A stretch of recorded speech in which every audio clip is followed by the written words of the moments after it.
The mayor's right when he described this as hallowed ground, a sacred ground. When I was a kid growing up, uh, spending my summers at these parks, my biggest fear was that somebody might block my shot or we might lose the game. That certainly has changed. Um, as a community, we cannot sit back and rely on old methods to address this gun violence problem. For too long, we have avoided across this country really dealing with the flow of guns and the access to guns. And we've done it because it's difficult, because it's hard. It's proven tough for President Obama and city leaders across this country. But this city, this administration, this city council, these leaders, we are not willing to wait any longer. This ordinance takes reasonable, common sense steps to keep guns away from children, to keep guns out of the hands of criminals. This ordinance is about gun safety and responsible gun ownership.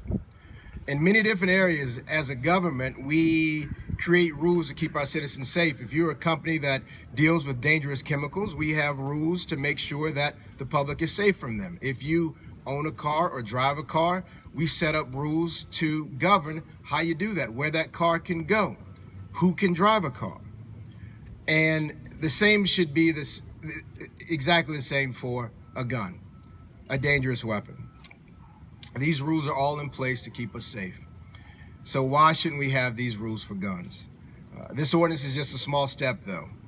Even if we pass these laws, if someone really wants to hurt someone else with a gun, they will find a way to do it. But these laws will make it harder for them to do that. We can stem the flow of stolen guns onto the black market. We can give our law enforcement officials more tools to go after criminals who choose to take their guns to parks like this and to schools. As a city, we will continue to pursue individuals who choose to commit crimes and harm others with guns. But gun violence is a problem with two components. One part, as the mayor said, is the people who choose to make this very bad choice. The other part is the instrument or tool that they are using.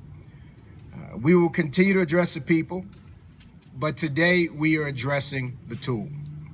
And this isn't about taking gun rights away from anybody.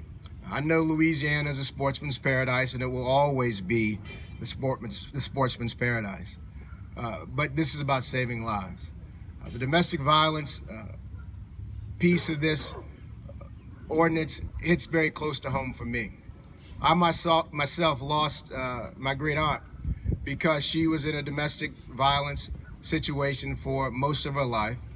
And when she chose to walk away from it, her abuser chose to change that decision by going to her sister's home to demand that she come back home.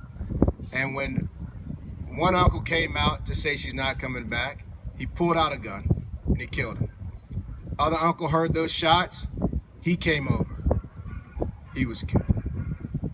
Her sister came out to figure out what was going on. She was shot, she survived. Two people lost their lives, one person was shot in the head, and this man died in a jail a few years later. So when you think about crimes that are committed on these streets, you think about what has changed the quality of life in this city, guns play a major part in it. And today we're trying to take that power back.